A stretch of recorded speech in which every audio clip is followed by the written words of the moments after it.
आज के इस लेसन में हम सीखेंगे कि हम दूसरों से इंग्लिश में सवाल कैसे पूछ सकते हैं।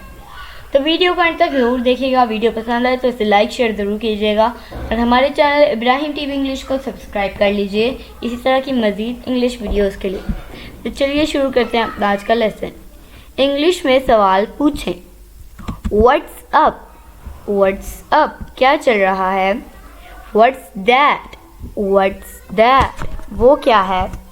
व्हाट्स दिस, व्हाट्स दिस, ये क्या है। व्हाट हैपेंड, व्हाट हैपेंड, क्या हुआ। हाउ मच, हाउ मच, कितने। हाउ मैनी, हाउ मैनी, कितना।